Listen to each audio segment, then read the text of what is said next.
welcome to 500 Open Tabs. I'm Hannah Hillam. And I'm Kaveh Taherian. Hannah, how you doing? You looking feisty. You looking a little bit like you fought someone today. Yeah. Oh, I fought myself, and by that I mean I ripped the skin off my lip until it bled, and then I didn't notice it until drops of blood hit the artwork I was working on. So yeah, that's extra. Oh, and then I couldn't find lipstick to cover it with, so I put eyeshadow on my lips because I was like, that would work. It didn't work, and so then I put chapstick on the eyeshadow, and now whatever you see is what you see. Listen, I just assumed that you cut yourself with like a Barbie knife on your lip before we started recording or something. Matt, what set would that be part of? It'd be like Butcher Barbie. Butcher Barbie cutting lips, or the Silence of the Lambs kit that she has, where she's trying to like cut out flesh. Yeah, it's Silence of the Lambs Barbie. Ted Levine Barbie. Great. Ted Levine Barbie. That shouldn't hear the thing. The lip bleeding is just the tip of the iceberg. So for context, my husband's been out of town for a week. Whenever I'm alone, I degenerate. I turn into an absolute degenerate where I'm like grazing the kitchen and eating little bits. I don't eat enough. And it's not even that he's the one who makes me eat. It's just that when I have to feed my kids, that's when I remember to eat. There's a structure to it. I'm similar, but I don't necessarily devolve in like a being disgusting way, or more that I'm just like, I'll just eat whatever's in the fridge. And then after the third day of being like, I had olives and mozzarella for 4 meals straight, I'm like, I should probably eat real food now. I'm seeing those black dots in my eyes that say I'm going to pass out.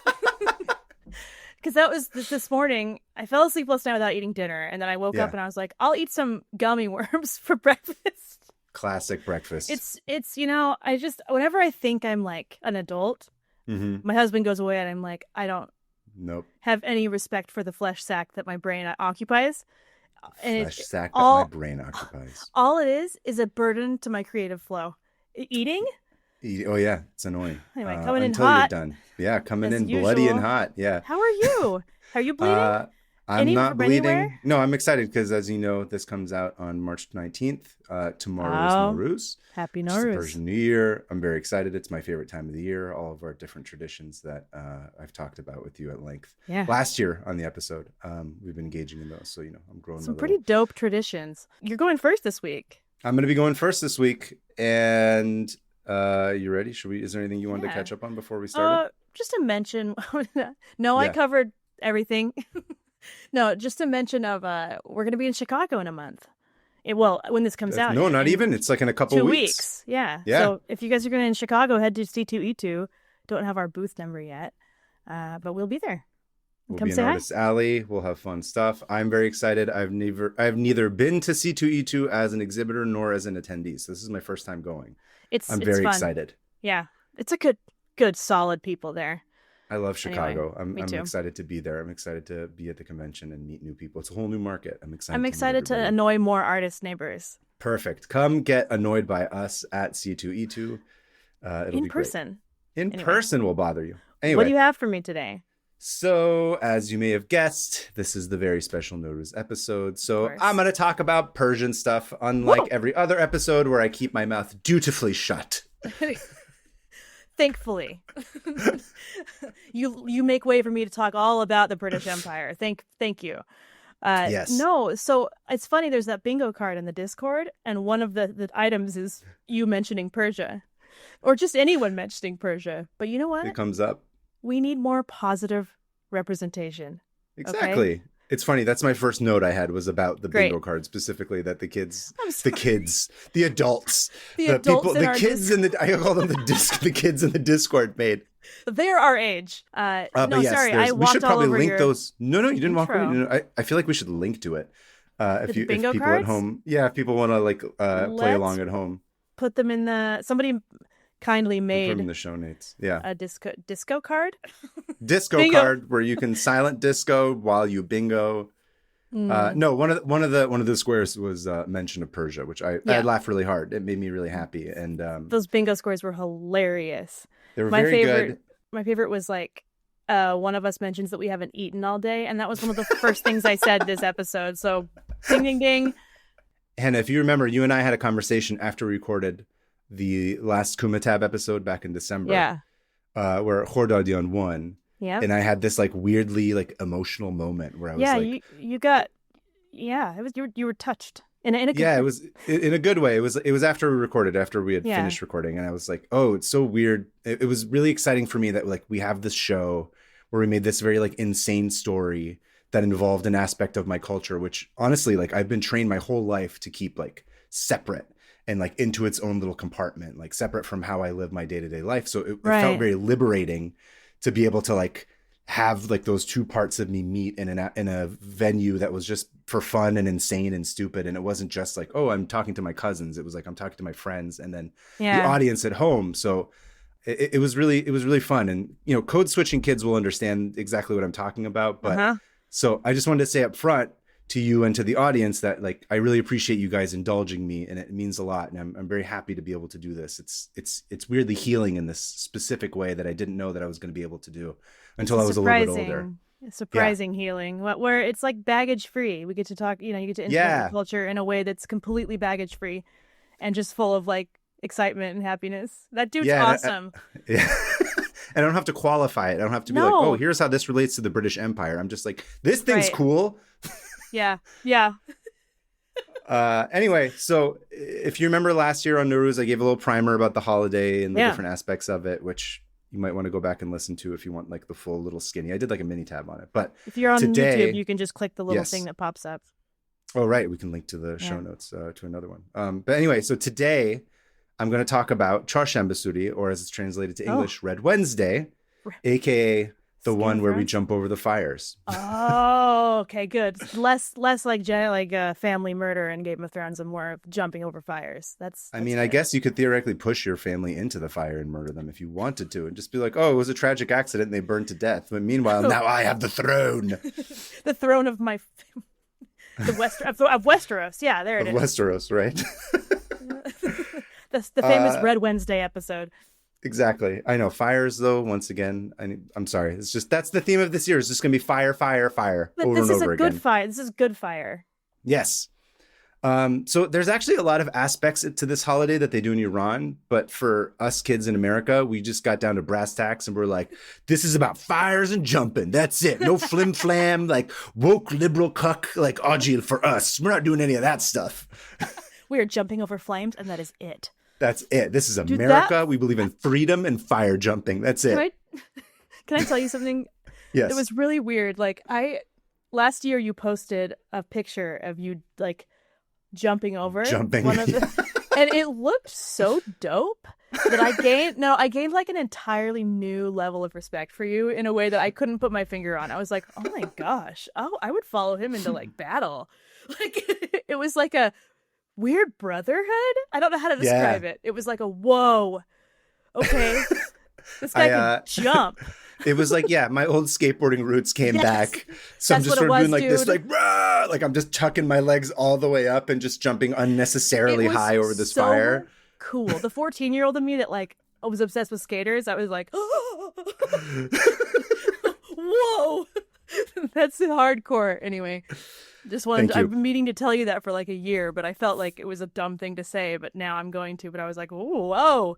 All right. You follow me into the fire as I murder you to take over Westeros. I appreciate it. That's all it takes. Look, I'm going to step aside and let you take over Westeros. Okay.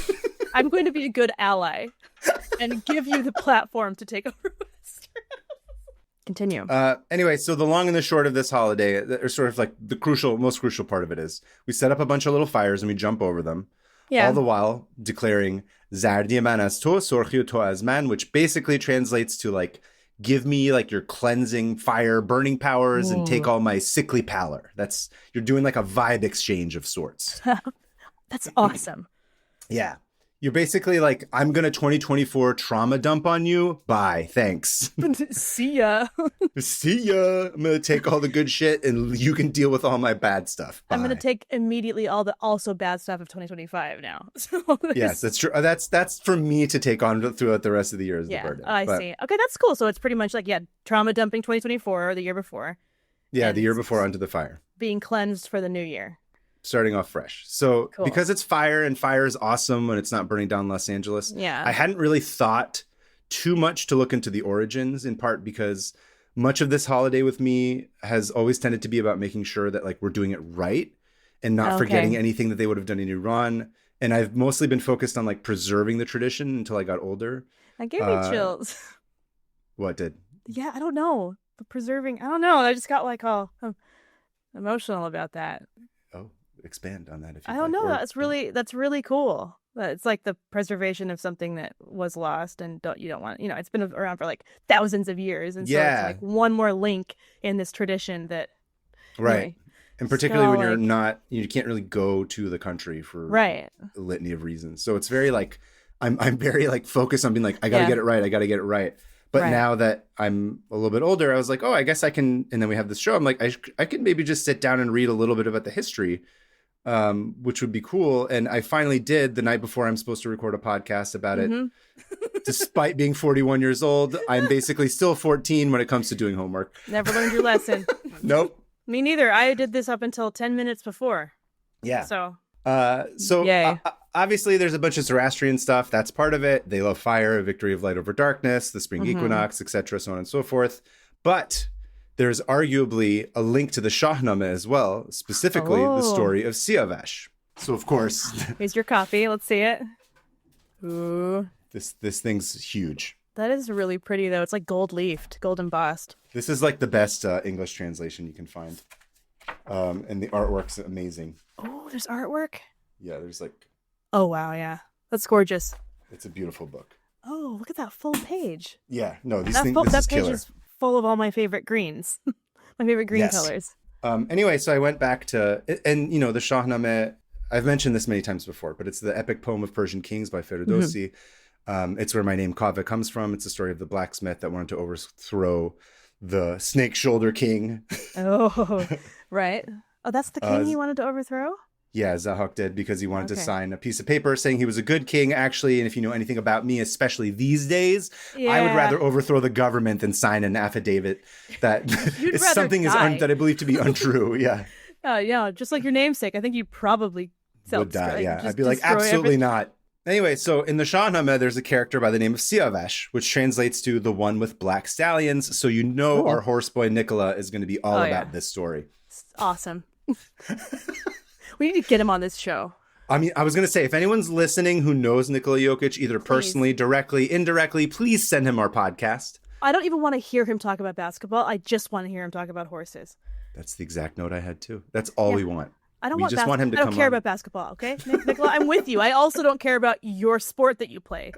Well, I do, but get on here and tell us about your stallions and your mares and whatever else horses do. Listen, every day I watch clips of interviews with him, and never once does anyone ever ask, "Hey, Nicola, how's your favorite horse doing? What's so special about him to you?" Just once. Bring it up. They don't. No one cares. No, we do. Nicola, we care. We care. So please come on this. I'm just going to do this forever. As long as this podcast is on, I'm just going to keep asking him to come on until someday somebody decides to show it to him and he says, "You know what? I'm sorry, I can't. I have to go." Sorry, I need to feed and tend to my horses. I don't have time for this podcast. And we would just go, okay. Yeah. Aye, Nicola. Aye. Thank you for turning us down. We really appreciate it. So this is the stallion guy. The stallion guy, Siavash. So Siavash. Okay. He is the son of King Kavus. Not to be confused with Tavus, which means peacock in Farsi, which is what I kept messing up in my head. But King Peacock. Yeah, King Peacock. Even though it's not his name, that's just what I kept thinking. Kavus. Well, isn't it the peacock throne? I don't know, actually. That's a thing I'm not familiar with. I was reading about thrones, and I feel like I saw that Iran's throne was called the peacock throne, but I could be mixing it up. Very possible. I honestly have no idea. That might have been a detail that I missed.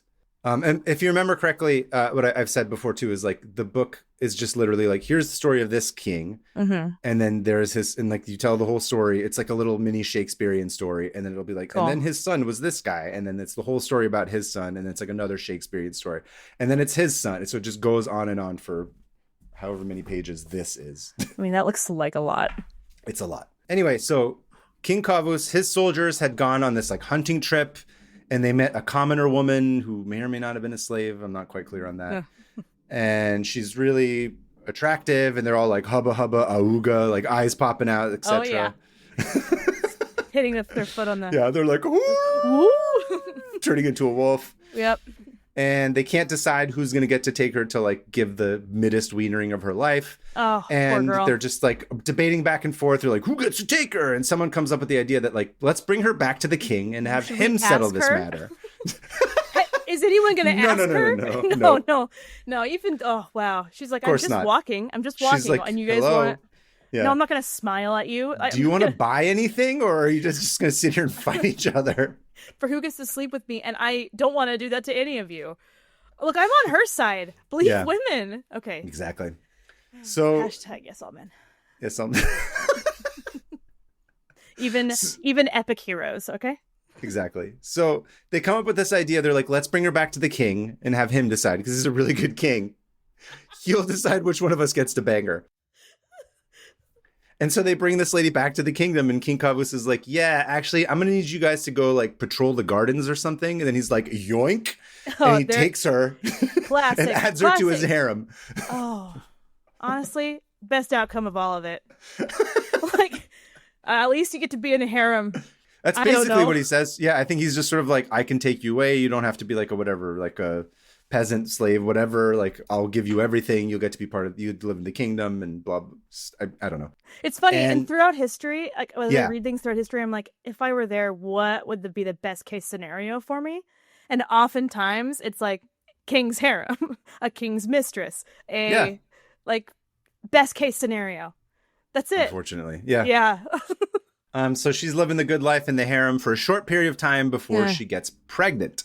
Yeah. Well, there it is. And then she gets pregnant and gives birth. But as she's giving birth, unfortunately, she dies. Yeah. That's how it goes. Case. Yeah. So she leaves behind a son who they end up naming Siavash, who's the hero of our story. Okay, here he is. And because Siavash was not from a fully aristocratic bloodline, the king sends him away to be trained under Rostam, the greatest warrior of Iran, who had just tragically lost his son. Oh, okay. Surrogate son. Surrogate, kind of, yeah. So Rostam's like, Sia, you're going to come live with me now. Sort of like at the end of Goonies, where he's like, come with me, Sloth, you're going to come live with us. It's a reference you can get. I watched that once.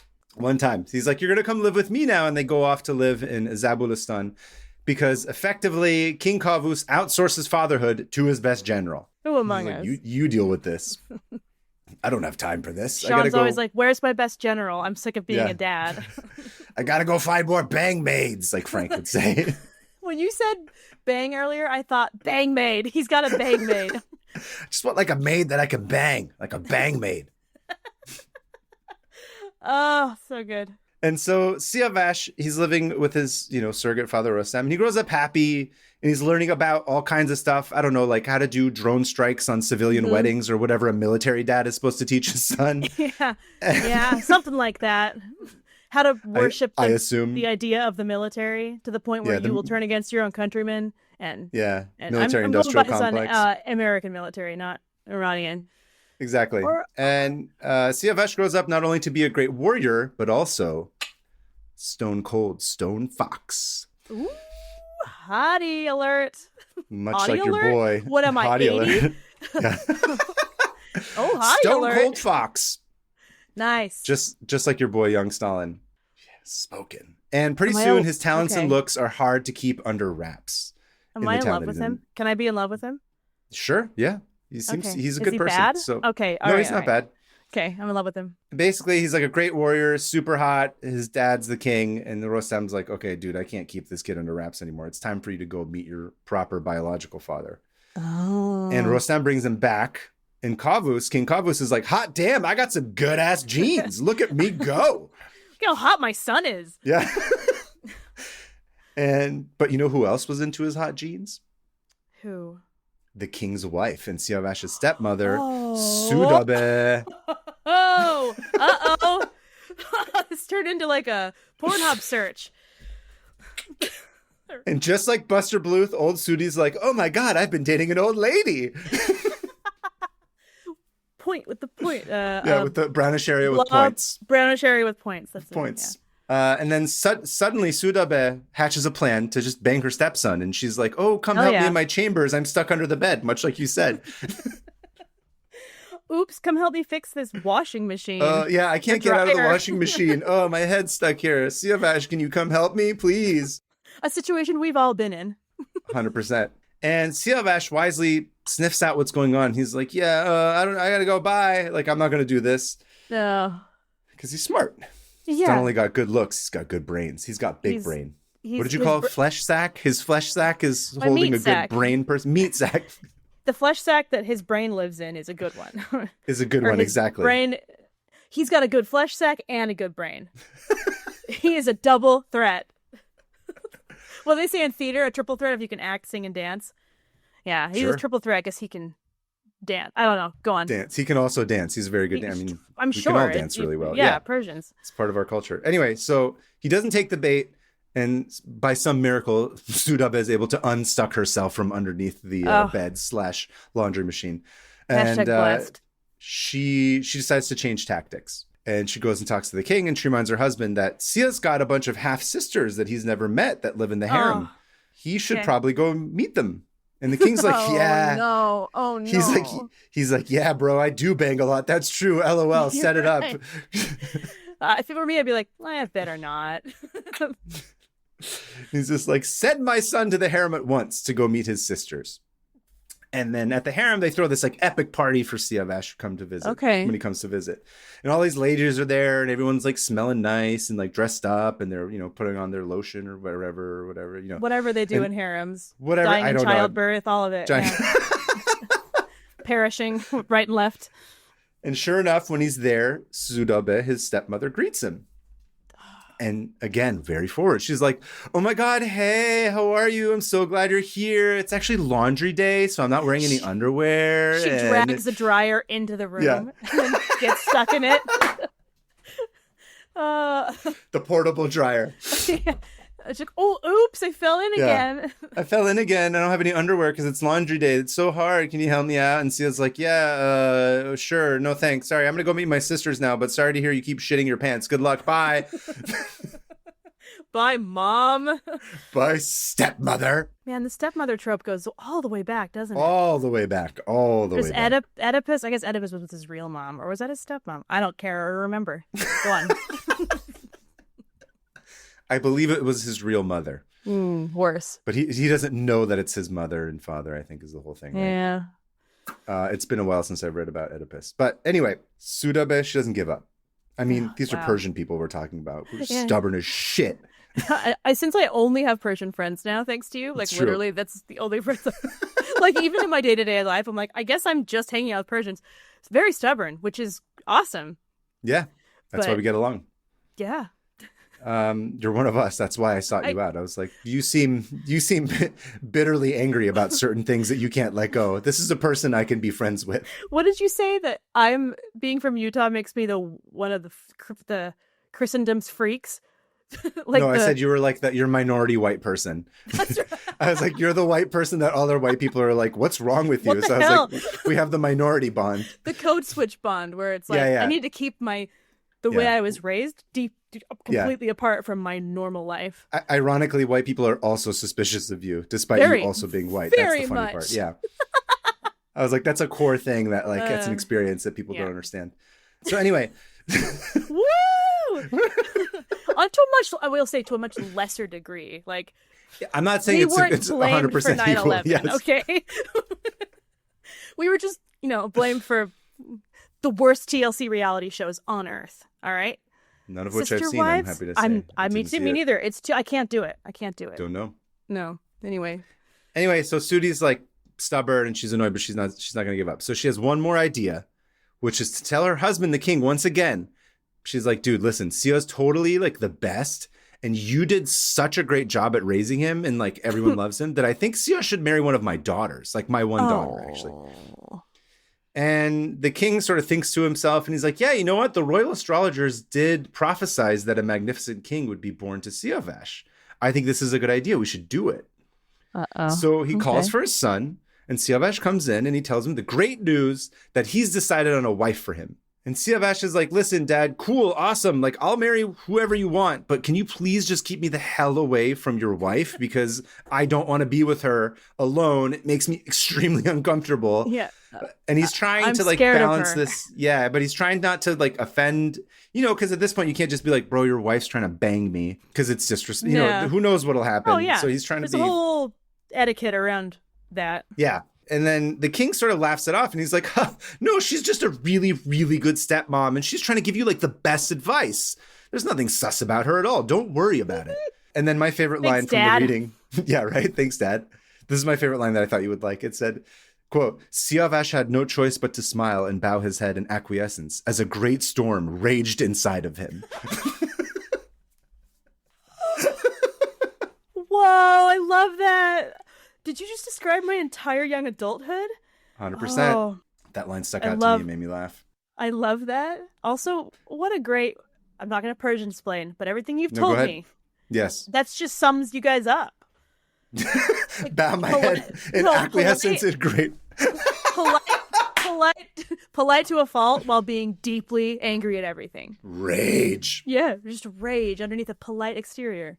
Exactly. I'm not trying to generalize. I'm going by what you've told me, okay? Listen, it's not wrong. You're not wrong. So sure enough, Siavash has to go out to the harem once again.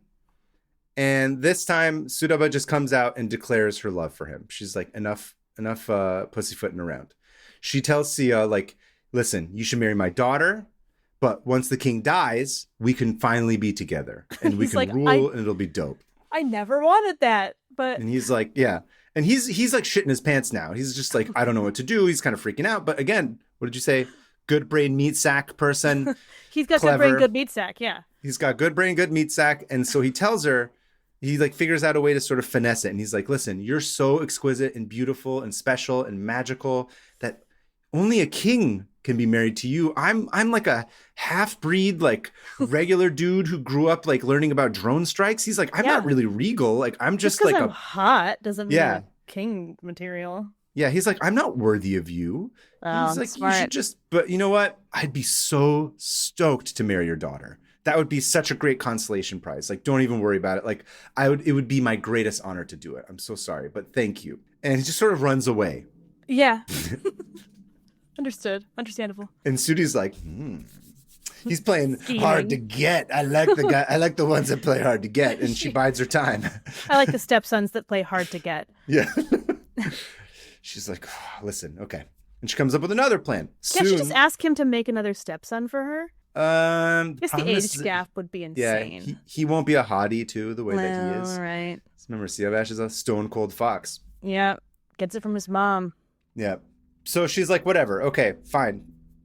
I'll go forward with the plan. I'll tell my daughter that she has to marry him, and we'll go forward with whatever. And soon the king learns of this and the engagement, and he gets really excited. He's like, yeah, finally you're gonna get married. Yeah, excitement, blah blah blah. And he goes and opens up the royal treasury. And he gives his son untold riches. Wow. And Siavash is like, yeah, okay, cool. I don't really want any of this. I just need to get away from my horn dog stepmom. Please. Unlike today's wedding where you go into deep debt. You open the vault and there's nothing in there. Exactly. Yeah. And Sudaba's like, Mama horny, Michael. You know that we use that for everything in my house? Is Mama horny, Michael? No, I'll whisper to Sean and be like, Mommy hungry, Sean. Or just like... And he'll be like, ew. But still, it's fun. Yeah, it applies here to this story. Yeah. Mommy horny Michael. Mama horny Michael. So eventually, Sudaba she's just like, I'm over it. I've had enough of Siavash's like weird cuck chair modesty. I don't know what he's doing. Enough of this shit. So she summons him to the throne. And she's like, come on in. And she's like, bro, this is your last chance. You either bang me or you're just like hundo dunzo and it's done. And you don't want to cross paths with me if you're donezo. And Siavash just has this moment of candidness. And he kind of like talks back to her. But like, again, in a polite way. He doesn't like go off the rails. He's just sort of like, just very forthright. He's like, my father is the king. And I am husband. not going to betray him. Yeah. Right.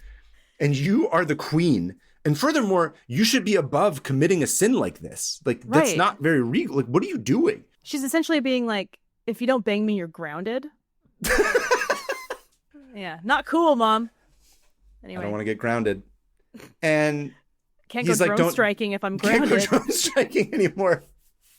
I feel like I just keep interrupting you over and over. No. It's, as opposed to what? Every other episode, that's how we do. That's the entire point of this show. Every other episode where I'm silent the whole time. Or I'm silent while you talk. Come on. Last week when I tried starting like 5 times and you're like, I just kept interrupting. Amazing. Joke. It was perfect. And what I wanted. Basically, he's like, just don't do this, and then that's it. And basically, he's like, dude, calm down. And you don't want like your stepmom, who's a horn dog, you don't want to tell her to calm down. Absolutely not. And the sets her off. And so Sudabes starts screaming and just shrieking, and then just like rips her clothes and then like claws at her face and just goes all nuts and gets all hysterical. And the king, he's taking like a kebab nap in the other room, and he just like wakes up and he just stumbles in. He's like, what the hell is going on in here? Mouthful of sugar cubes. Yeah. We talked about that one episode with the sugar cubes and the tea. It was the UFO, the Tehran UFO right. incident. He spits all the sugar cubes out. The sugar cubes out. He's like, ah! He's like, what's happening? I'm trying to take a chort over there. What the hell?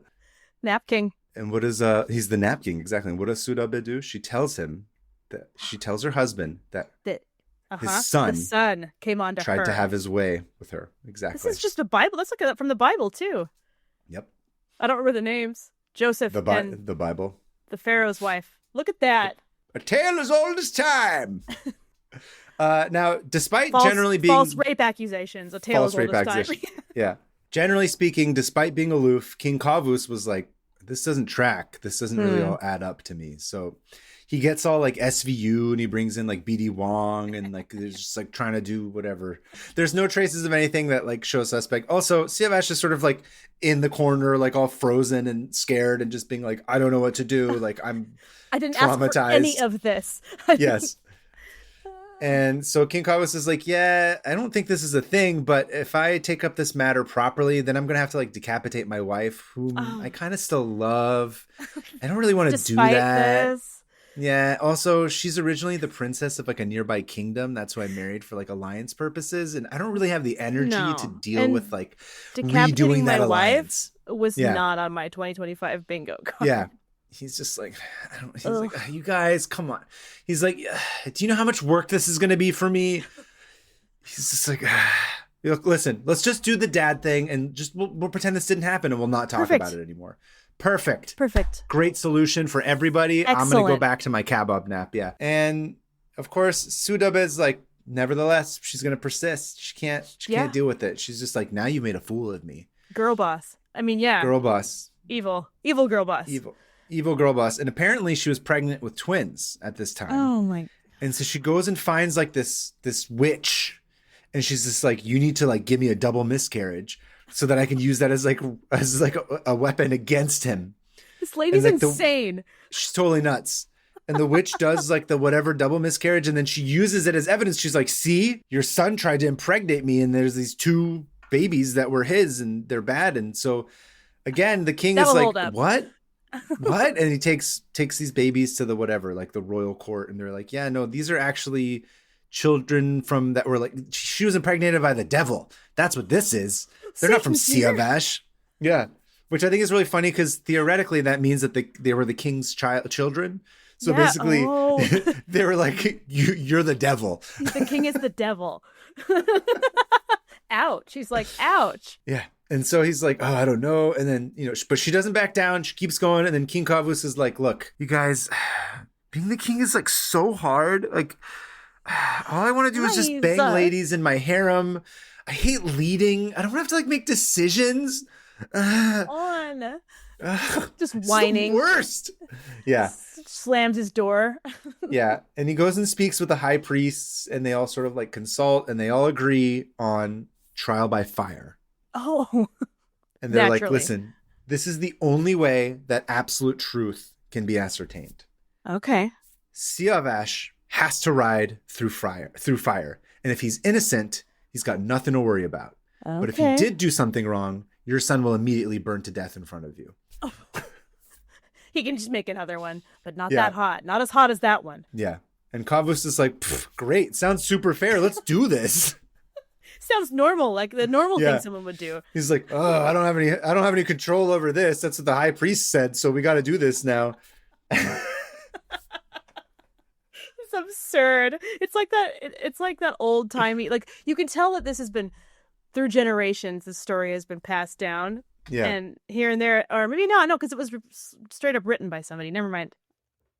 I mean, apparently a lot of these were old tales that were like traditionally sorry, the tradition was orally translated, not translated, spoken. It was an oral tradition, tell. and then he sort of the like, let's just burn him.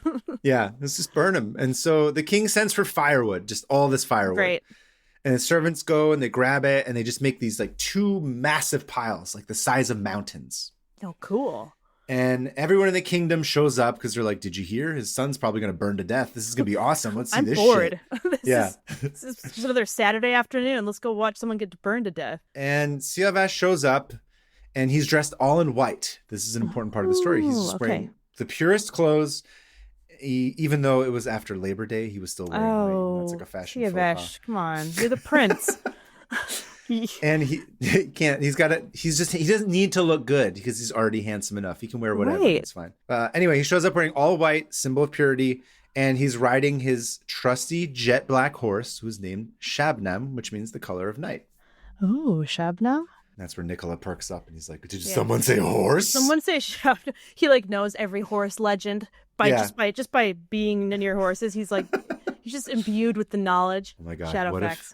What if he has? Yeah, this is like the opposite of Shadowfax. This is like shadow. Goth Shadowfax. Shadowfax to Shadow Beeper. I don't know. Shadow Palm Pilot. Shadow Mojo. So anyway, whatever. Blah blah blah. So he shows up on he's wearing all white. He shows up in his black horse. He's like, I'm ready to go. And the king's like, he's so sad, boy. He's like really like mopey and sad. And Siavash is like, listen, don't trip, dude. Listen, I'm the one that might be totally dead in a second because of some insane decree that you made. But let's just focus on how scared you're feeling right now. Dad, this story is all about narcissistic parents. Can I just say 100%. that? That's just like, he did not ask for this. He's just his narcissistic parents. You know what's funny is that the audiobook version of this, if you find it, the introduction is by Francis Ford Coppola. He does because apparently he loves this book. He gives like a little intro to it. And then the thing that he specifically says, or he's like, I remember reading these stories and he's like, what I thought was so interesting is that it's always the parents betraying the son.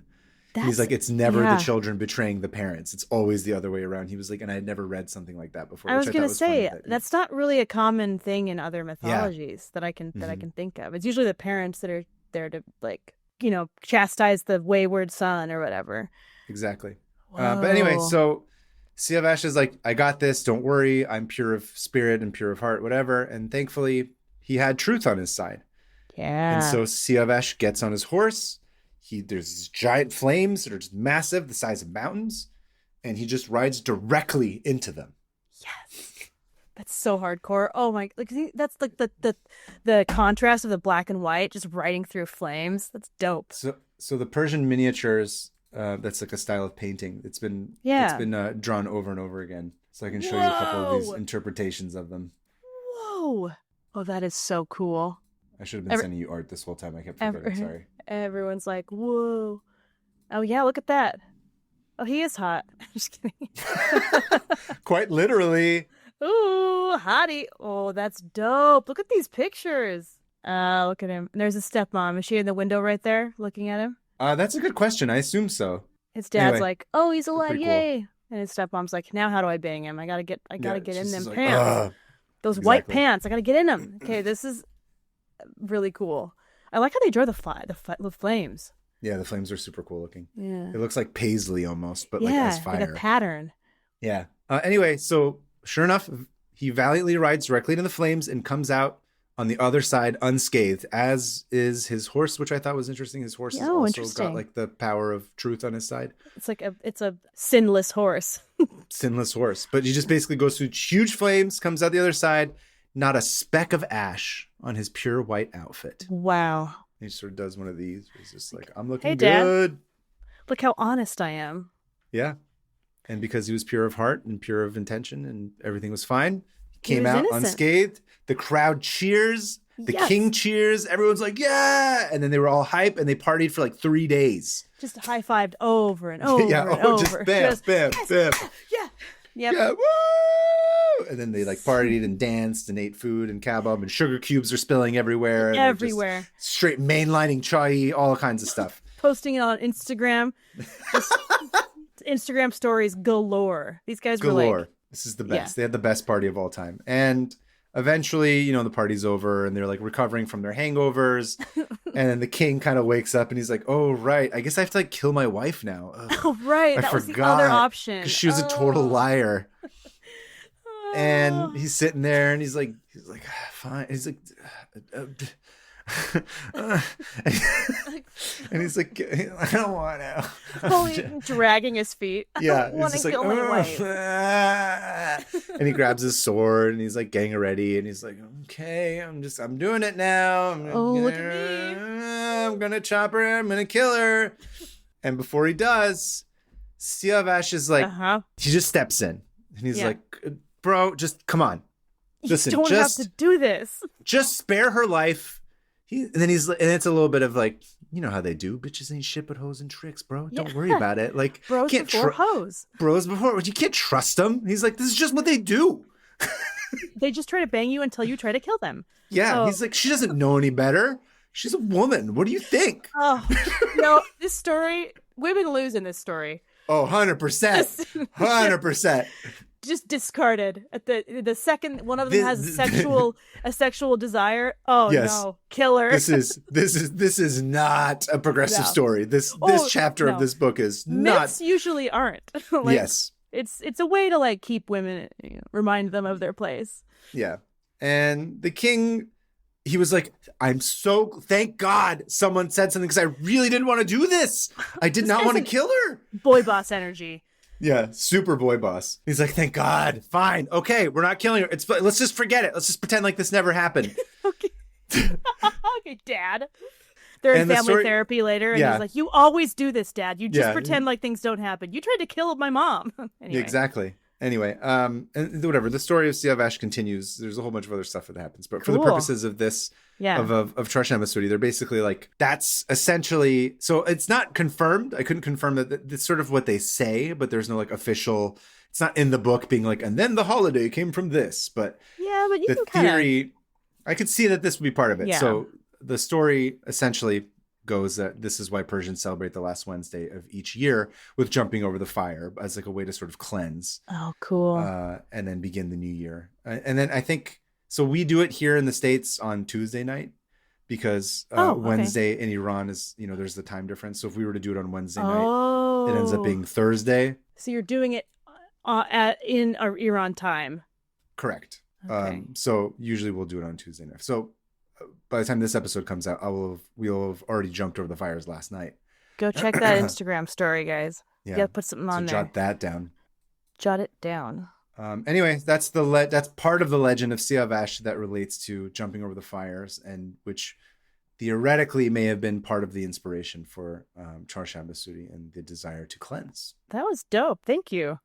Yeah, that was a great story. I have a dark spot. I have a blind spot when it comes to Persian mythology. But thanks Most to you, I've do. been slowly. Well, it's a good thing. Here's the thing: it's one of the most complete mythology cycles we have. Yeah, it's pretty cool. Yeah, I gotta go actually read that book or listen to the audiobook. Is the audiobook good? The audiobook's pretty good too. It feels more like a story, like a childhood story, like you would read, like you'd listen to while you're. Like your parents would read to you, like in the library, or somebody would read to you in the library, which is good. It's very like, and then Siavash arrived, and he was on a horse, but his wife described blah blah blah. It's like that kind of. I'm not doing a good job. It's very like kind of old timey story, which is fun. It's not like a straight normal reading of it. It's very like performed. Yeah. Well, that was awesome. It was really great. Thank you. Yeah. Happy Nowruz. Thank you. Happy Nowruz to everybody. Yeah. I hope your plants are good. And I hope you jump over fire good. I'm such good fire jump. Kava love fire, Michael. I was trying to find. Why is it all we're doing is Arrested Development quotes? We just regurgitate Arrested Development quotes. My brain stopped developing when I was 24. Yeah, same, pretty much. That's what I was watching at the time. Well, cool. Yeah. Anyway, so that's my tab. What have you got for us this week? Do you also have a Nowruz related tab? Sadly, no. It was funny because like a few weeks ago I was like, oh, by the way, our episode's releasing the day before Nowruz, and you're like, I know. I like tried to give you the idea to do a tab related to Nowruz. I'm like, you're like, I know. I'm like, oh, sorry, my bad. I fully like Nowruz explained to you. All good. But no, I don't have anything related to that. This is this is intense in a different way. You're like, mine's actually all about water. It's not about fire. And how much fire sucks and water wins. That is interesting, though, because if you like look at Christianity, the cleansing force is water. Yeah. I guess fire, the fish, too. all that stuff. Is I don't know. Like a fish? Is that what he Jesus made a fish are bunch about? of fish? I have no idea. I don't know. I don't understand the whole like WWJD stuff, like the You fish. do not understand what Jesus would do? I mean, I do, but like there was never any of that growing up where it was like, let's focus just on how dope this dude is.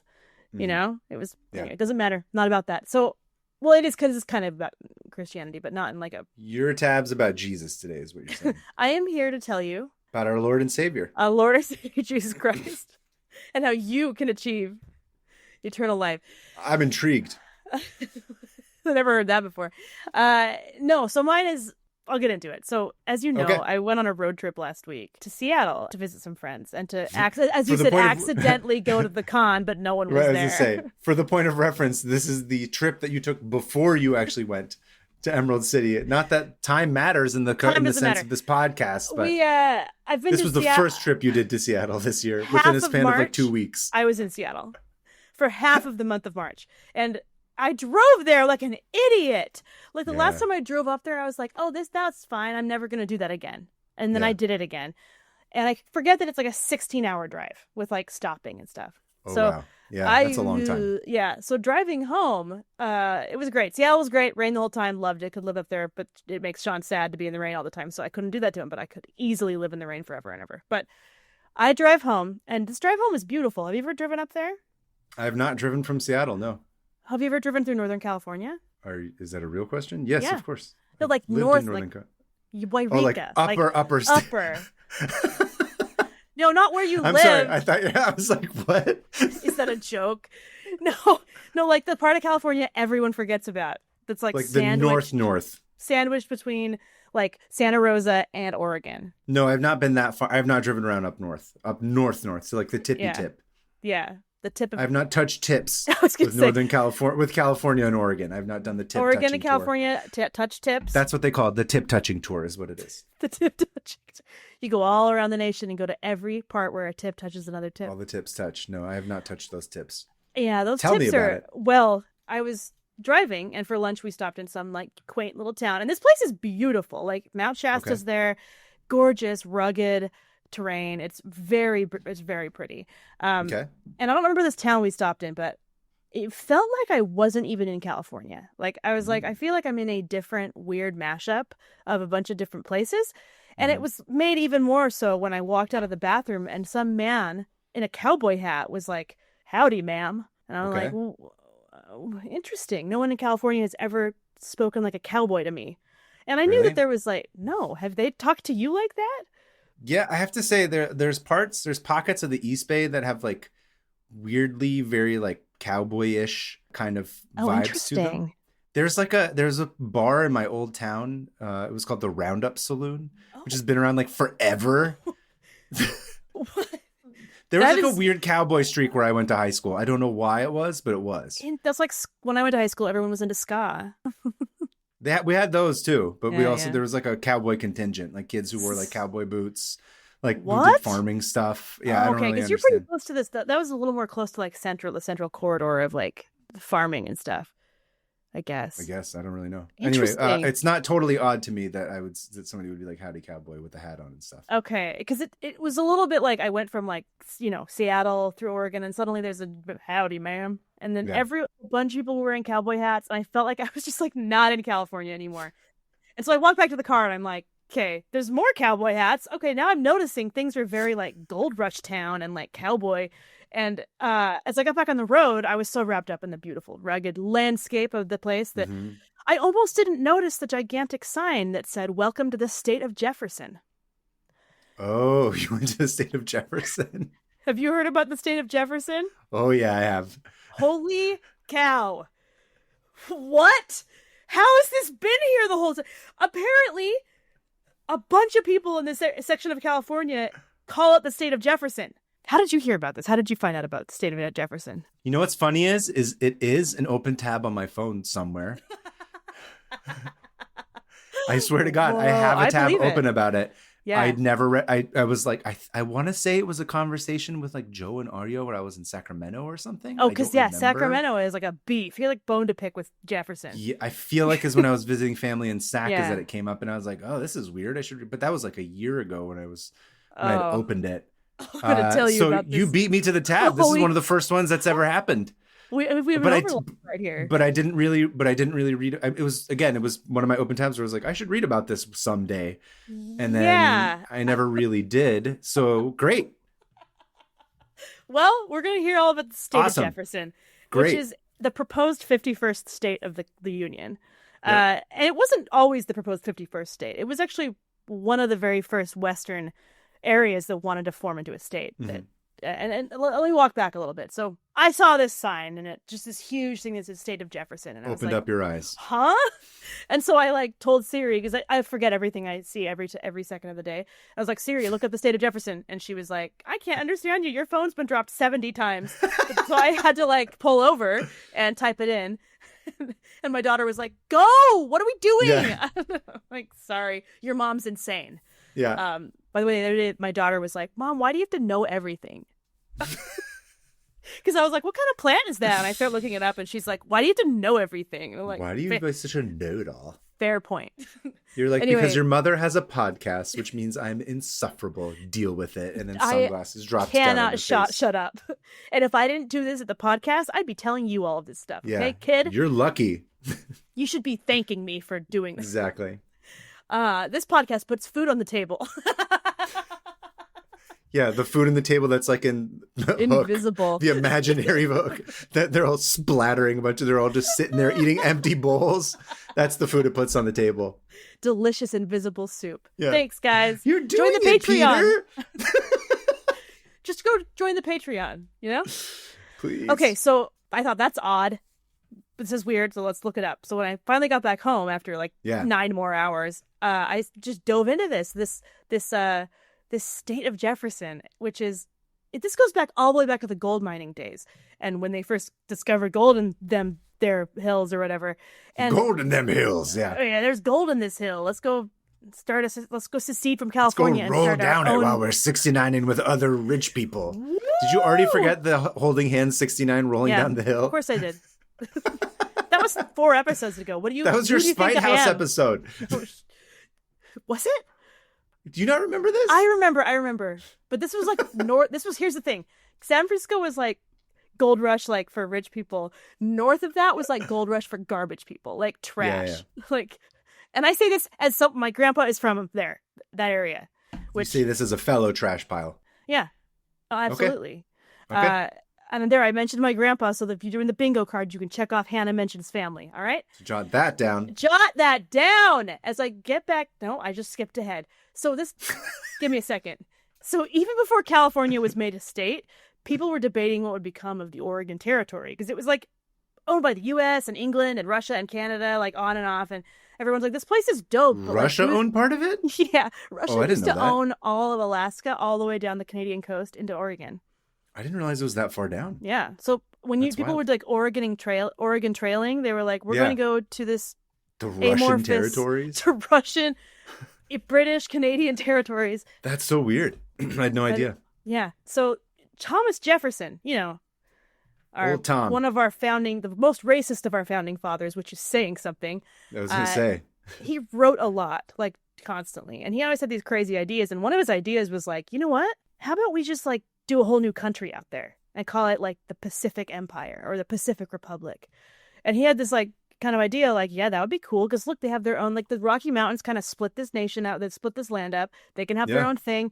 And people out there were like, that sounds awesome, but didn't happen. They ended up dividing it along the parallels, and everyone was mad about how they divided all the lines. And I'm sorry, are white people mad about how lines got divided? Oh no, sorry, it's really hard. This land we stole isn't what we wanted it to be. No, this is good. So this dates. Oops. There was this big movement from the very beginning that these 3 states, Oregon, Washington, and California, would be one huge republic. They felt we now refer to as Cal Exit. Yeah, we do. I almost got into that, but yeah. But they felt like they weren't represented back east in D.C. They felt neglected, and it was true. They didn't get, people were drawing up these, stealing the land and drawing up these borders, despite what the others, thieves of land wanted to do. They had a booming economy from exploiting all the gold and logs, and they wanted the right to use their natural resources without having to report to the government. Yeah. They also felt distinctly different culturally from the rest of California and Oregon. And after driving through there, I would agree. Yeah.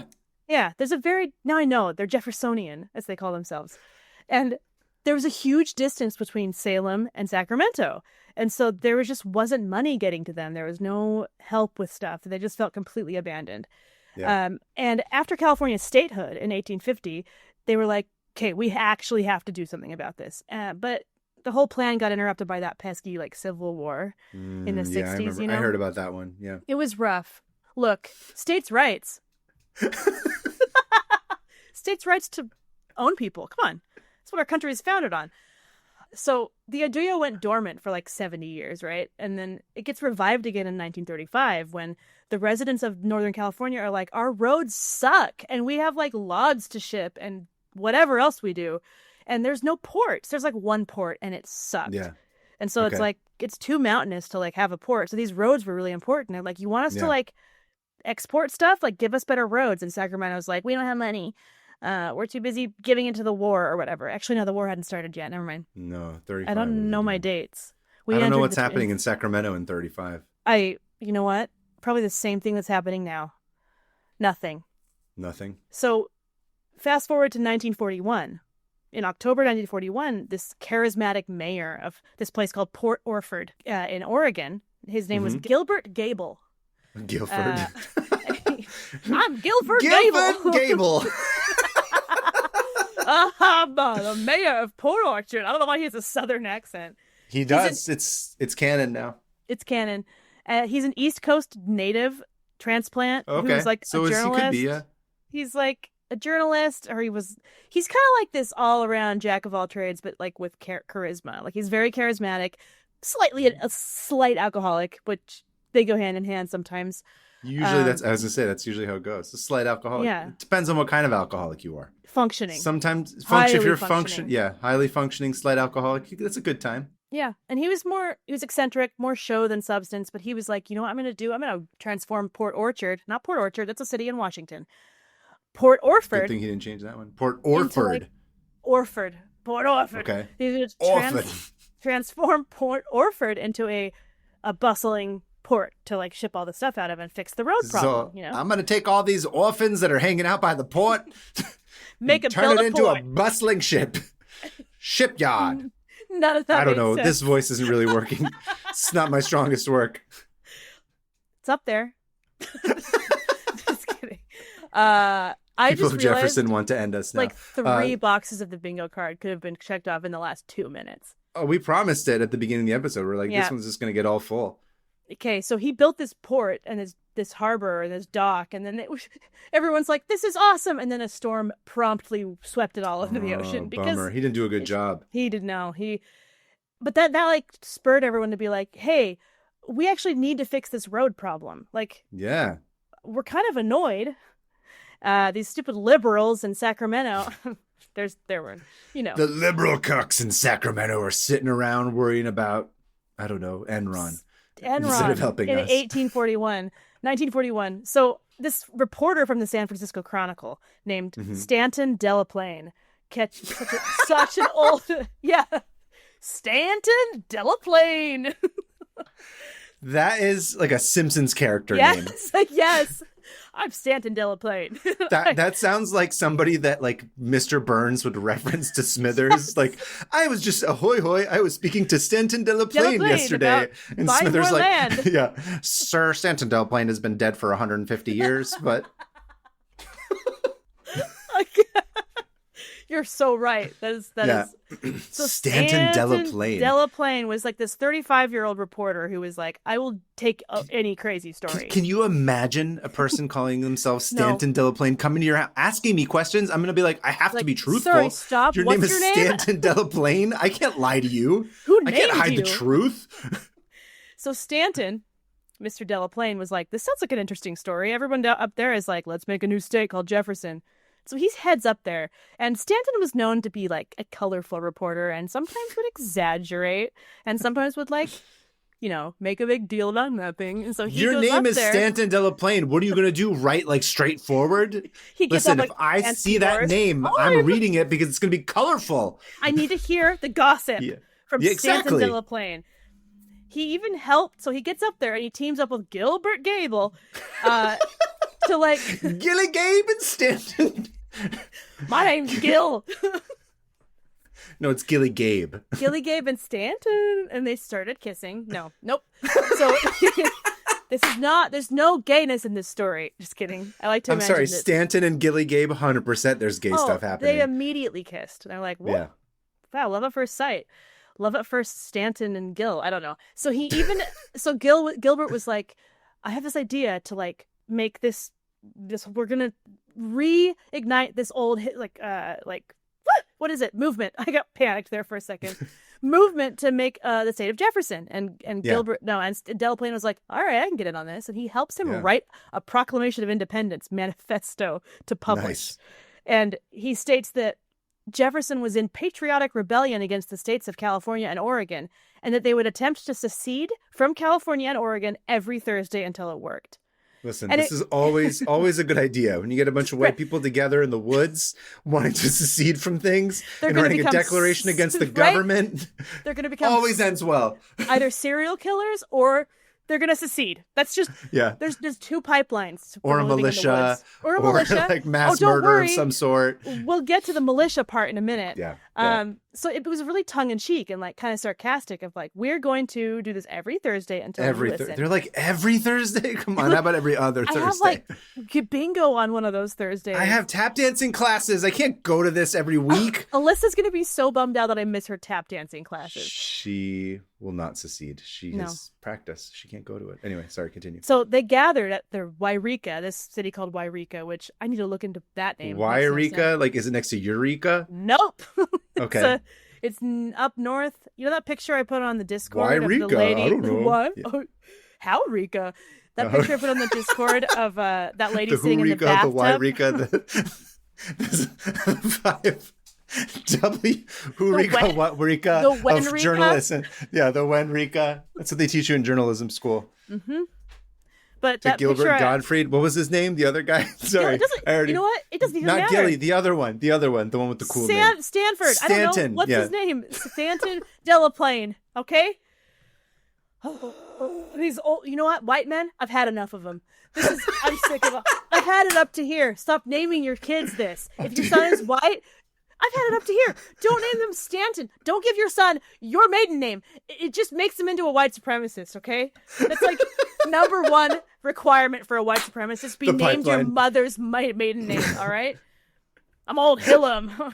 No, we don't have enough gumption to be white supremacists. You guys are like, this sounds hard. This is hard. It's funny because the Hillams, technically, at this time, were living south of Wairika. Not participating. That's what we do. We drop out of school. I can't stop talking. Okay. It was a kind of this sarcastic movement, and they made Gable a new government, and they declared Wairika the capital.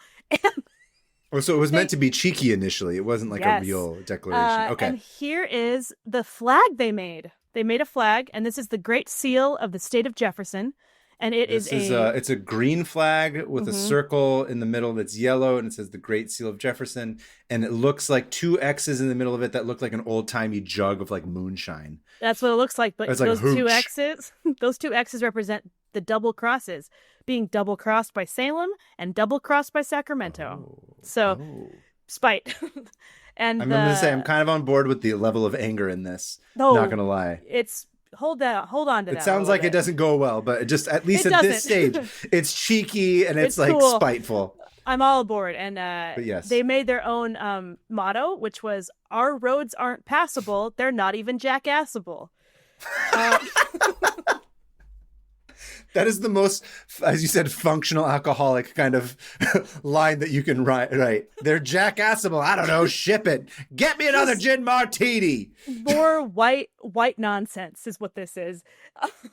So then they made the state flower anything but a pansy. So oh, interesting. So annoying. Judgmental of pansies. Why did pansies become the association of somebody who's a pansy? I don't know. It's just because they're naming New them tab. after flowers seems New tab. kind of like a thing anyway. Like if Right. you want to make fun of somebody, why did you have to know about like flowers? Even the Right. person who knew enough about flowers and pansies to make fun of that person for being weak. It's like, oh, cool, you're into horticulture. You're the loser. I mean, I don't think that they're a loser. I just mean that that's a weird insult. Well. It is. It's weird. You understand what I'm saying, though, right? I'm just like, who knows so much about right? You're not cool. You know about flowers. Yeah, I'm exactly. a botanist, and I'm calling you a pansy, and that's bad. Like, this guy is a pansy, and if you knew botany like I did, anyway. Yeah. So they conducted what was called the Wairika Rebellion, which was a bunch of young men with guns dressed as cowboys, stopping Kissing. cars, making out.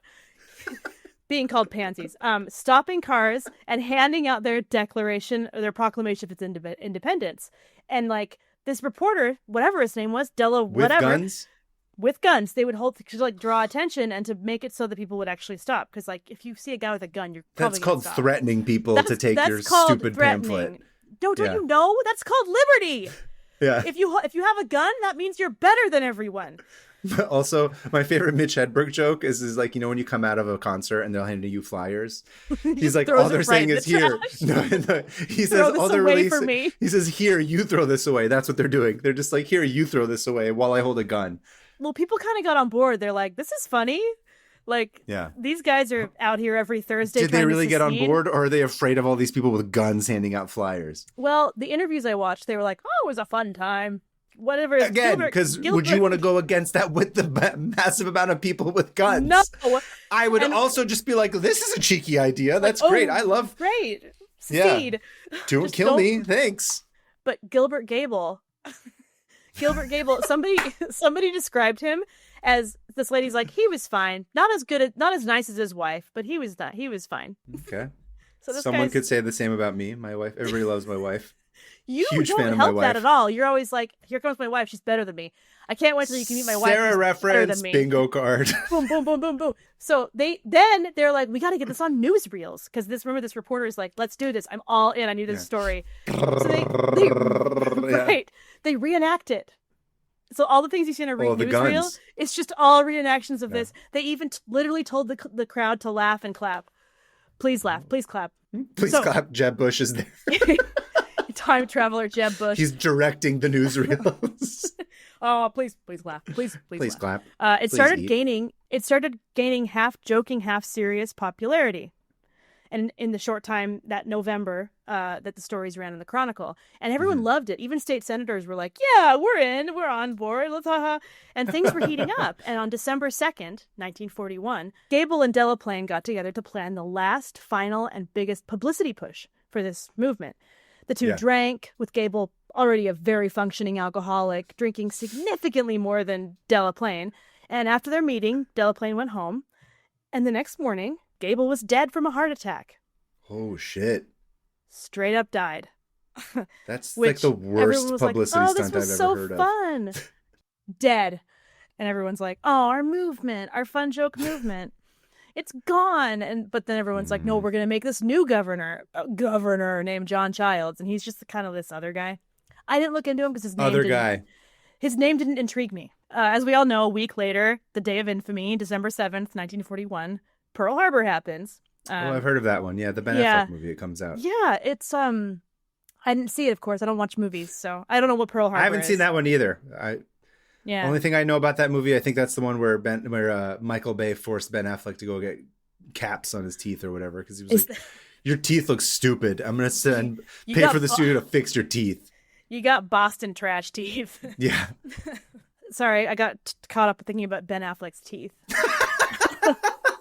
Thanks. You're like, bud. That's all I can think about. I ate like 4 gummy worms just now, and now my teeth hurt. So, ouch.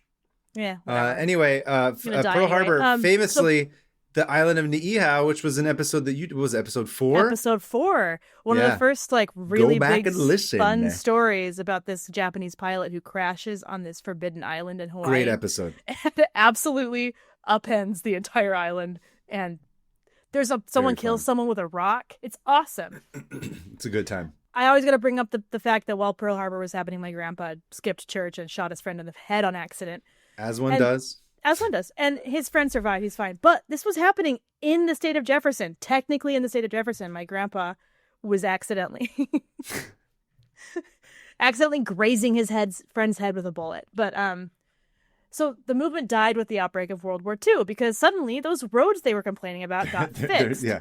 Also, there's bigger things to worry about at this point. They're like, well, this dumb little statehood thing. No, we actually got to like produce logs for the army. Yeah.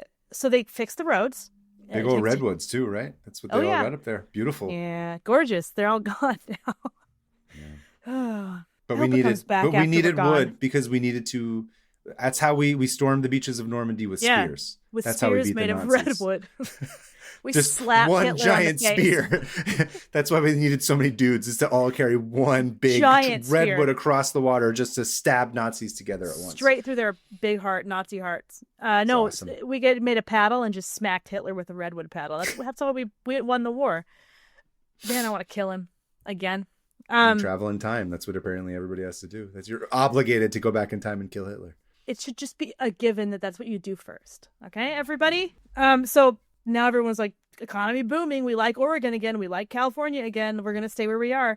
And it just kind of like chilled out. But the mindset, the state of mind of Jefferson never really left.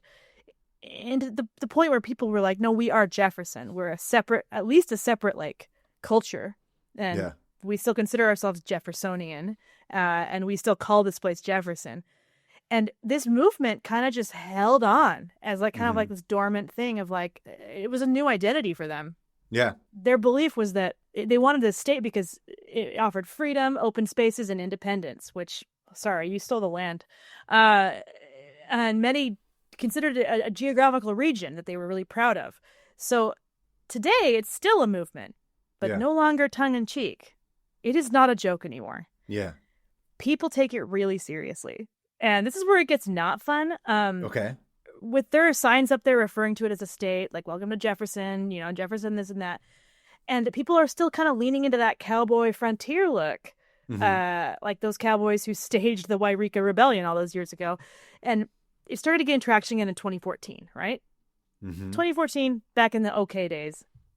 Perceivably okay days. And it didn't make it very far in Congress or whatever. And then in 2016, something huge happened that really, really kicked off a serious nationalist movement. And that was the election of Donald Trump. And suddenly... Right. I remember that. Yeah. I heard about that. And California that was on my radar a little bit. It was on... Look, I don't pay attention to politics because I just don't want to get involved. But I did hear about that lady winning California and then the north of California being an entirely block of red votes. Like they voted for Trump. North of like Santa Rosa, that's Trump town. And Hillary won. And there was like this virulent, I mean, you remember there was a virulent anti-Hillary thing that was just like, we hate this. We hate her so much. Benghazi and the emails. And so this starts to gain traction as like a symbol of like, anti-Hillary, like, hey, look, we voted, all 3 million of us up here voted, and we had no representation in whatever California.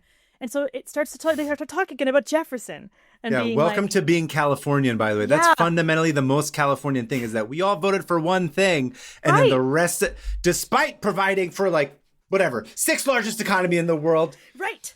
The end of the day, there's 2 Dakotas. Thanks. We really need all that. Thanks, yeah. I don't even know what you do over there besides carve mountains. Listen, I'll be honest, never been to Dakotas. Nothing against them. I'm sure they're lovely. I have no idea. I'm speaking out of turn.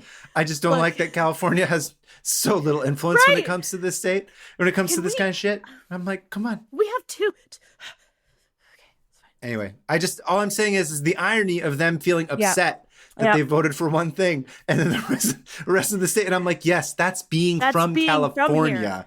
You were actually more Californian through that process than you realize. Right.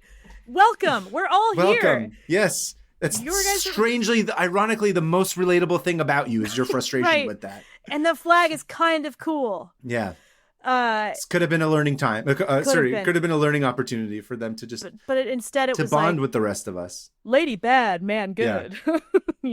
So 2016 happened, and as we know, shit hit the fan a little bit. And remember bit. when we were like, oh, everything's ending, and it wasn't actually ending, but now it's actually Didn't ending. even know. I look back at 2016 so and I was calm. like, to only be, if that was only the worst of it, was what happened in 2016, that seems like a vacation. Ban? Oh my God, I would take just a Muslim ban any day. I already went through that. I already knew what that was. I was like, it's the devil you know versus the devil you don't know.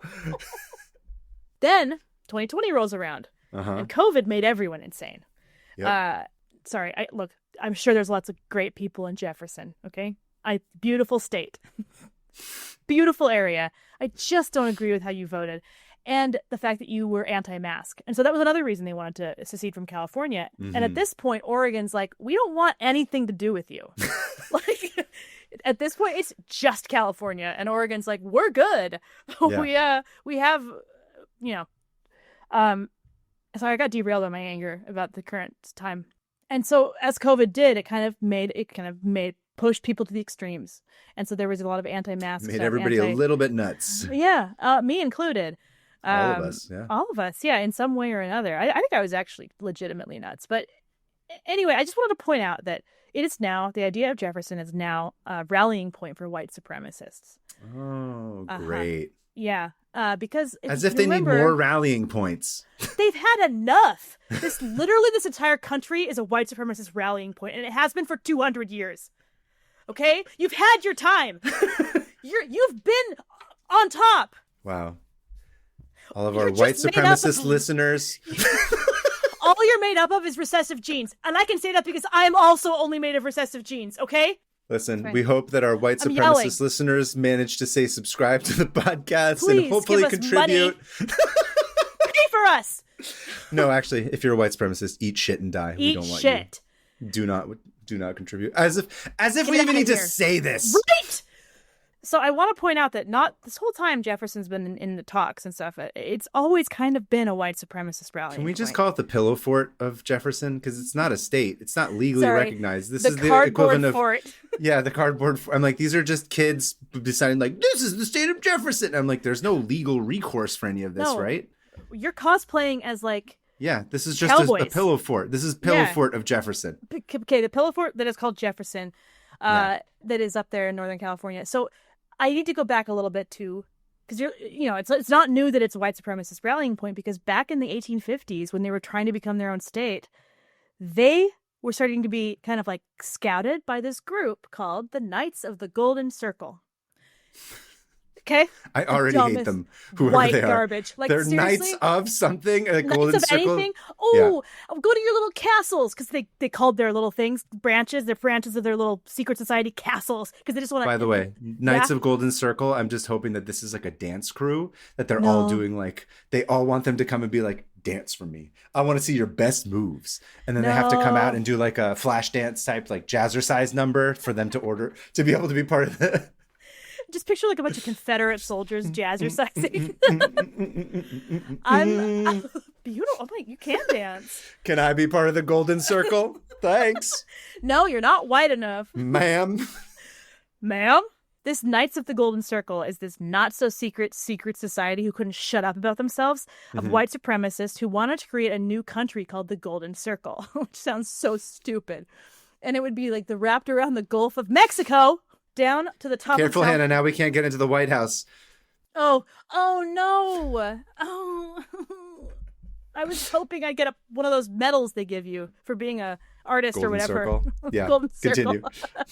So they wanted to claim like Cuba and like part of Mexico. Like, sorry, these are people in Northern California wanted to or the dance crew that was recruiting them. The racist dance crew wanted them to come dance in Cuba. But everyone down in there was like, we don't want you. And they're like, well, there's this place what are you doing here? Why are you here? There's this place isn't even your country. Right. You can't. Yeah, you brought some slaves here, and we're very grateful for that. But maybe go. Also, we have our own dance clubs. And our own slaves. Yes. Sorry. So this Golden Circle secret society was founded by a guy named George Bickley. Bickley. Ugh. And he is a doctor of medical. I hate him, right? You hate him. Okay, yes. This guy's all right, a piece of trash. He is a white supremacist from Tennessee who is a doctor of medical botany, which is another term for fake medicine. It's just completely like fake doctor selling supplements. Literally, you guys haven't changed. Snake White oil supremacists salesman. have not changed. They're still selling supplements. And he felt that his practice as doing this eclectic medicine was being controlled by the government, and he wanted to make his own state. And they had these local branches of their little order called castles, because nothing gets these guys off more than cosplaying as medieval police officers. They love it. They love being knights. Members included the Vice President of the U.S., John Breckinridge. Yes. Oh. I thought you meant the Vice President right now. I thought you thought J.D. Vance was part of it. Probably. Yeah, who knows? No, John Breckinridge was a member of the Golden Circle. A member of the Golden Circle, prominent, and John Wilkes Booth was a member. So that'll tell you what these guys do. By the way, Golden Circle, all I'm thinking is like a cream the cracker type situation, but you're all pissing on each other in a circle. They're all just getting in a circle and pissing on a cracker. Like that's the initiation. No, they're all pissing on everybody. Everyone takes the turn. Pissing on each other. Everyone's the cracker because they're all white. So everyone takes a turn pissing on the cracker. Yeah. Dear Lord. Sorry, I'm a race traitor of white supremacist listeners. Okay? Sorry. You can count me out. Among their many plans, there were a few that stood out to me. And one of them was that they wanted to kidnap President Lincoln while he was on a train.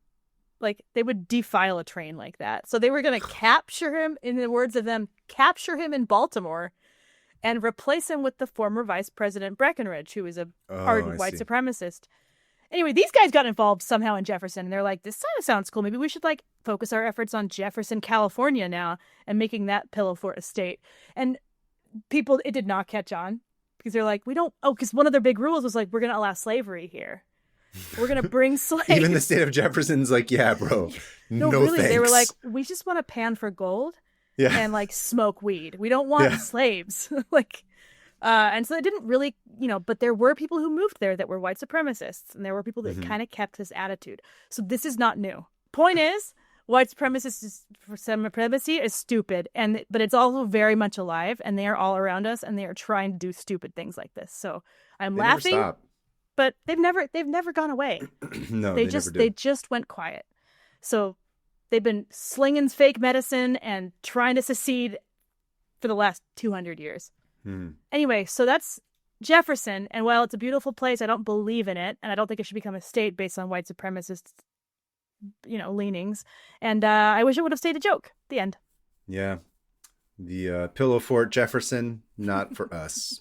Welcome to Pillow Fort Jefferson. Yeah. Or it's like you put up a couple of sticks, like broomsticks, and then you take your sheets and and you're just like, no girls allowed. This is Jefferson. Cooties. No cooties. Or no, they'd be like, we don't believe in cooties. Boys only.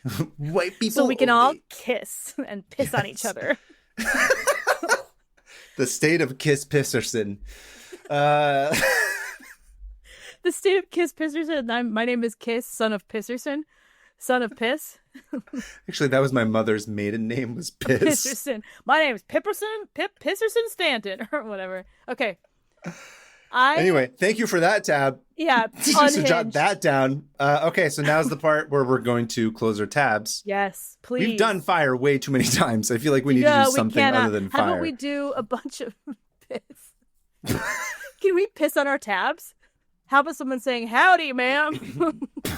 No. I don't know. Gunshot. Alyssa, you just take it away from here. Gunshot. Boom, boom, boom, boom, boom.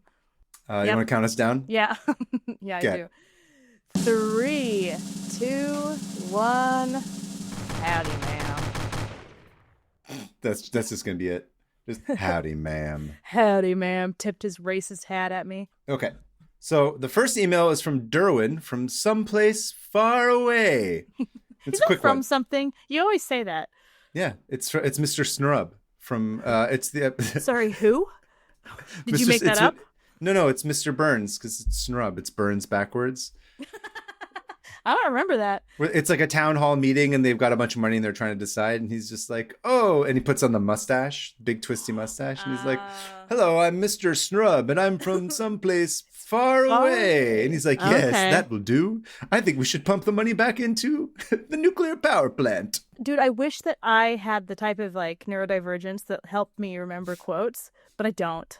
and I'm jealous of you. Listen, it's made me so successful as I eat my fake Peter Pan hook food. Oh, thanks, Useless. Anyway, whatever. Derwin, hey there. Quick detail. On your last episode, you read emails about Disneyland's garbage tunnels. I have another fact. We did? We did, yeah. It was the underground tunnels. The underground trash tunnels. That's right. I remember that. Okay, yeah. Yeah. Disney researched paint colors to determine the perfect hue with which to paint their above-ground trash cans so that they become almost invisible to visitors. Whoa. There seems to be a specific shade of green that humans ignore visually, and it's called Go Away Green. They even paint doors that lead to places you don't want visitors to notice. Here's the link, and they include a link to a cinema blend. But here, I was trying to grab a screenshot of it so you can see. I'm looking at this link. Here, I'm just sending you the picture of Waste, Please, which is not it's a nice shade of green. Oh yeah, but it is. I don't think it's unpleasant. It's I see nothing in this photo. It's just blank. Oh. Yeah, right? I just see a Recycle Please with Jimmy Cricket on it and nothing else. Just floating. It's like the John Cena meme where you're like, oh, who's there? That is, that's kind of like one of those colors that's just like, it exists. I mean, I don't know. I find it very soothing, but maybe that's because I'm a trash person myself. Aw, join the club. Love the podcast, Derwin. Thank you, Derwin.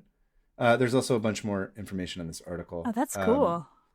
But anyway, we're running a little bit long, so we should just move on to the next one. Okay, well, good thing these are both kind of short. But okay, this is from Morgan from California.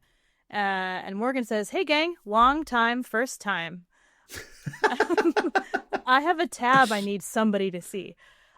This is what I love. I love when people are just like, it doesn't even have to be good. I don't know what to do with anything. this. Just send. If you want someone to see it and validate that you opened that and looked at that and learned about it, that's what we're here for. I was scrolling around Tahunga Canyon. Is that how you pronounce it? Tahunga. In Google Maps, just north of the 210, and not driving. They're just on Google Maps. And saw the words Bill's Bees. This led me to a website full of charming bee-based alliteration. Oh. I also learned that there is such thing as stunt bees, and that Hollywood gets them from Bill. So she found the supplier of Hollywood stunt bees. He or she, they found Hollywood. Kill me. I hate myself. I don't know your gender, Morgan. I'm just gonna say they. Great. Now my wife and I can't stop talking about Bill's Bees. Bees. Please enjoy. And I went and looked at it, and in their little about section, they're known as the best honey in Los Angeles. They're started by a guy who used to work in aerospace and kept falling asleep at his desk and was like, I have to do something else. Too much kebab, dude. Stop eating kebab before you sit at your desk. And do aerospace. Like, we don't want aerospace engineers sleeping at work. So, he was like, I'm getting into the bee business. Ooh, bees? Orange blossom honey. Bees. Love orange. Beads. Bears, Beats, Battlestar Galactica. Yeah. So there's this quote that says, when Bill's bees are not busy nectar gathering or pollinating, they are often Hollywood's favorite honeybees. Bill's Bees has given bee advice to DreamWorks Animation for their feature, A Bee Movie. A Bee Movie, yeah. That movie, I never watched it, but I assume that they played Jerry Seinfeld's ass double. Stunt ass. Jerry Seinfeld's got in his contract that he can't show his bee ass. So we got to have this stunt bee come in. The bee and the woman fell in love. I'll tell you that much. I never watched it. Don't. I'm curious now. It seems so such an unhinged, weird ass movie. It doesn't feel good. Watching it, you're like, I kind of like it. I don't want to be like a prude, but I don't think a bee and a woman can be together. They can't be together. As well as. Not with that attitude. Continue, sorry. I'm going to be like old millennial in a restaurant. Listen, you sit here and you... They can't be partners. Sit here and shit talk white supremacists, and then you turn around and then you actively dismiss and undermine interspecies relations between bees and humans. Wow. Now who's the hate monger, Hannah? Sorry, continue reading the quote. I'll die on that hill. As well as to writers of the crime drama CSI. Oh. I don't know why, but they must have had an episode about bees. They're like, oh, the kids are calling them bees. It's like pee-pee, but it's poo-poo. You poop bees, and you pee bees, and you diarrhea bees. Okay. We also have provided live bees or performed bee stunts for the movies The Secret Life of Bees and Break, as well as America's Top Model, Alias, and Storage Wars, which... Who are the bee performers for Storage Wars? Wanted to open it and just a bunch of bees come out of the storage unit? I'll take it. I'll buy that whole bee unit. Okay. Well, Thank you, Morgan. That was amazing. That's really fun. Yeah. If you are from Bill's Bees and you're listening to this, I would be delighted to have some of your orange blossom honey. Yeah. I do love orange blossom.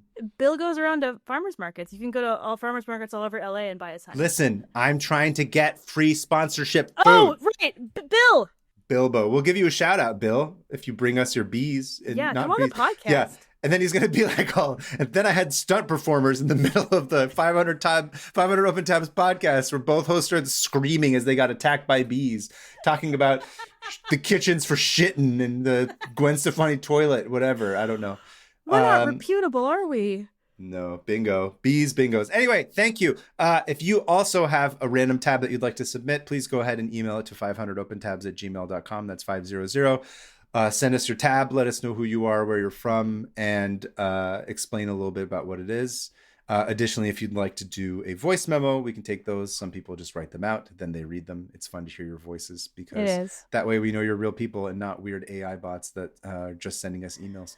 Yep. We assume you exist. We're taking your word for it. Although after being online only for years and did a con, I was like, these are real people. Yeah. I was genuinely surprised. I was like, what? Anyway, if you want to follow us, we're at 500 Open Tabs on Instagram, and we have a Patreon.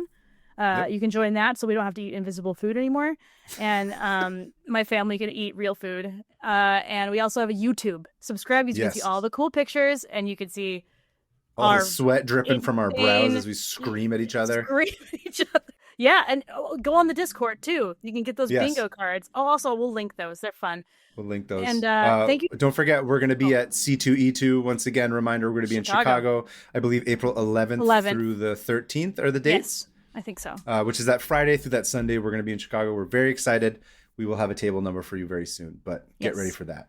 And also at the time of this recording, I forgot I should mention, I'm going to be at WonderCon. That's right. For the Mina panel. I totally forgot. That's going to be Saturday night, I believe at 6:30.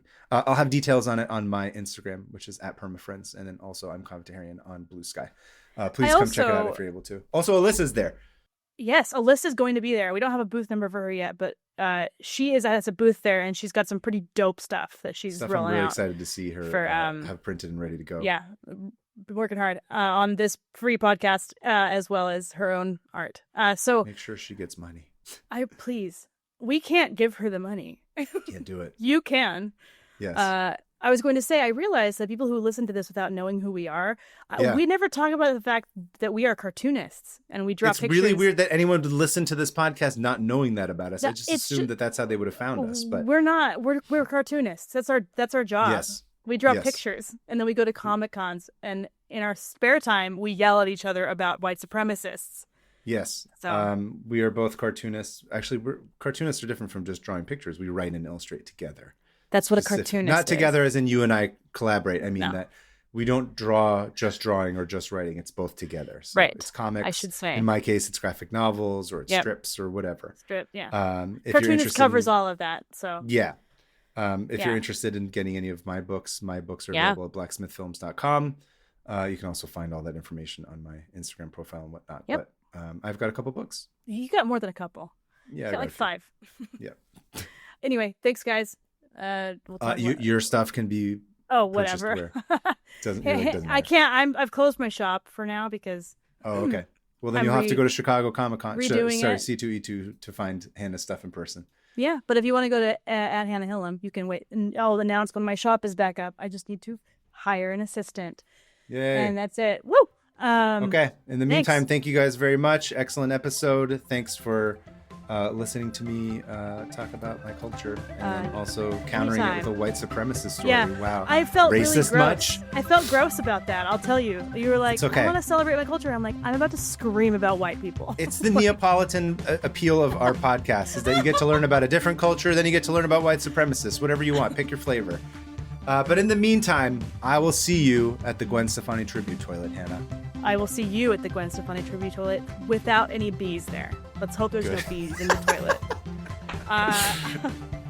Flush me down it. Okay, bye. Bye.